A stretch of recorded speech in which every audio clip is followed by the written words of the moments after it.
All right, in this video, let's look at some areas under the curve. Remember in section 5.1, we looked at approximating the area under the curve by using rectangles. Well, let's do a similar thing here, okay?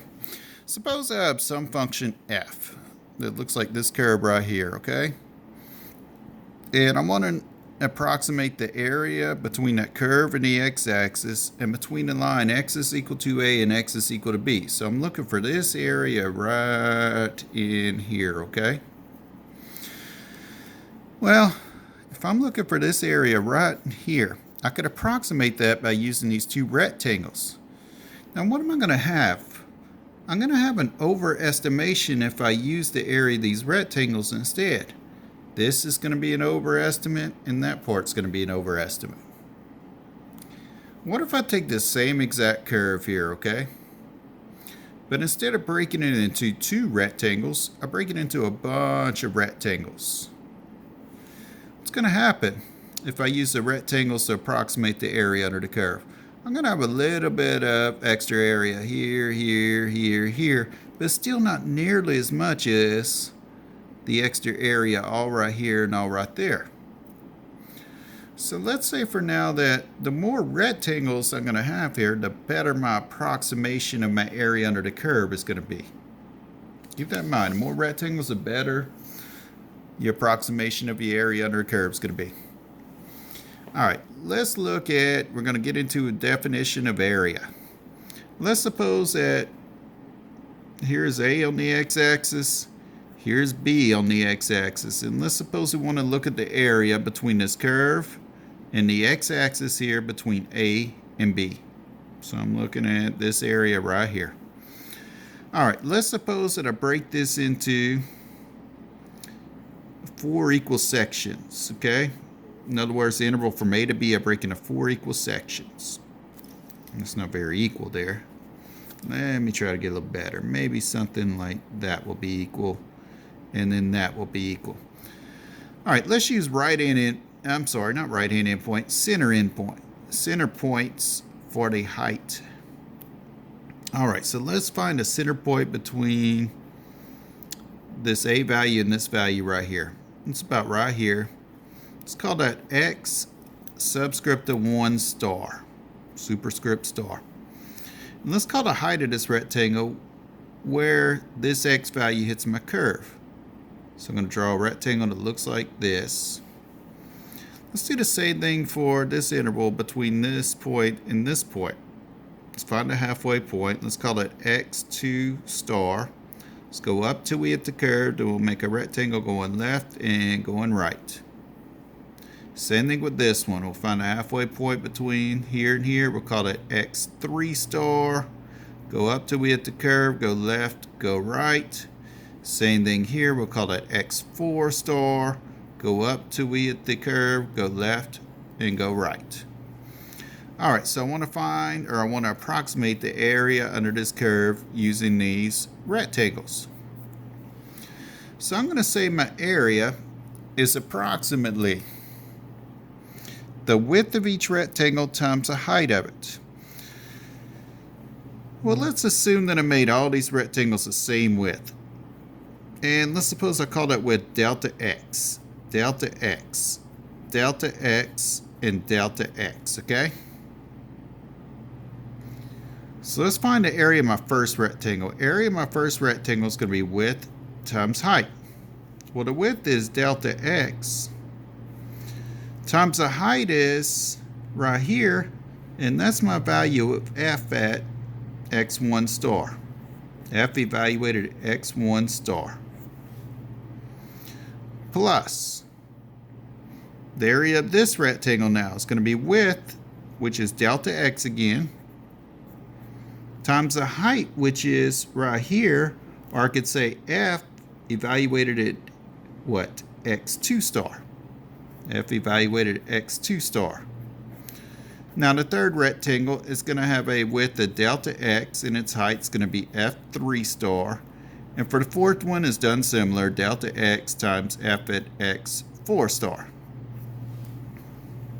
Now, I could rearrange these terms right here. That's multiplication, so that's commutative. I could say f at x1 star times delta x plus f at x2 star times delta x plus f at x3 star times delta x plus f at x4 star times delta x.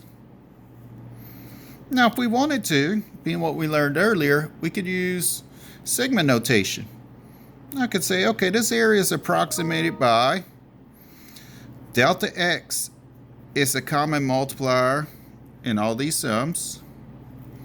Then I have f at x star, but what changes on each one of these is the subscript on x. So let's call that subscript on x k, and k starts at 1 and it ends where? At 4. So I can say that area is approximated by this sum. Well, let's look at the same curve here. Same curve, try to draw it the same as that one. Well, let's say that this is A. And let's say that over here we're going to have B. So we'll call that B. And let's say this time we break this into a bunch of rectangles, okay? Maybe one rectangle looks like that, or it's going to end up looking like that, but it'll have a square top to it, and so forth, okay? Let's find a center point from here, from A to this x value. And let's call that x1 star. Then we'll draw a rectangle. Find a center point here, we'll call it x2 star. Go up to your curve, draw your rectangle. How about here? x3 star. Draw your rectangle and so forth. Dot, dot, dot. You got a bunch of rectangles here. And your last rectangle is going to have a height like this. And we'll call this x subscript of n star because we have n rectangles. We not necessarily specifying a number. We're just going to say n of them, whatever n is. All right, let's approximate this area under the curve. So my area under the curve is approximately, let's say I made these all the same width. So all these widths of my rectangles are going to be delta x again, okay? And let's find the area of this first rectangle. It's going to be width delta x times the height. The height of it's going to be f evaluated x1 star. F evaluated x1 star. Plus the second rectangle is going to have a width of delta x and a height of f subscript of 2 star. Now my third rectangle, it's going to have a width of delta x times a height of f at x3 star plus dot, dot, dot, because you're going to add up all these other rectangles that are understood to be here, plus the area of your last rectangle is going to be a width of delta x again times f at xn star. xn star.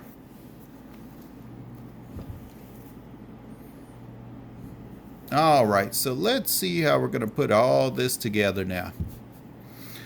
We're going to say, okay, my area is going to be approximately, let's use summation. Let's use that sigma notation again. What is the same factor in all these? Delta x. I'm going to have a delta x.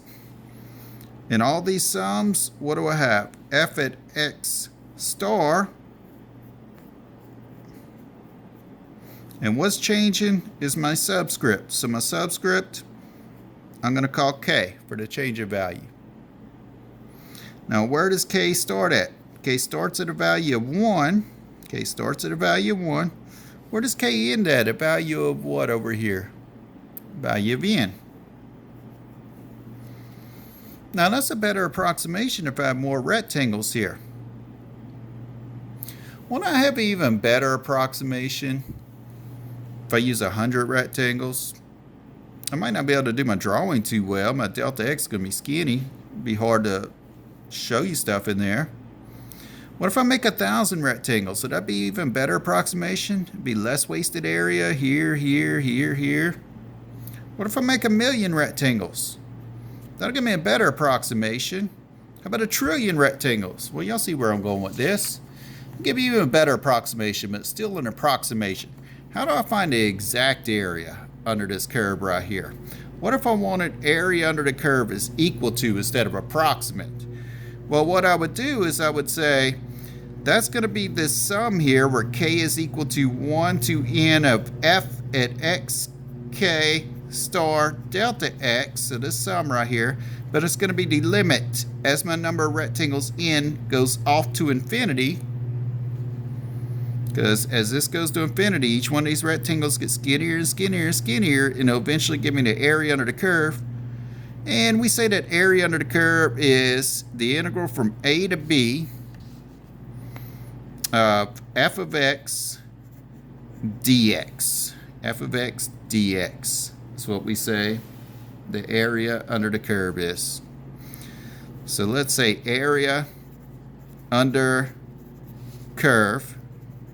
Now this is technically area under the curve from a to b. It's the integral from a to b of f of x dx.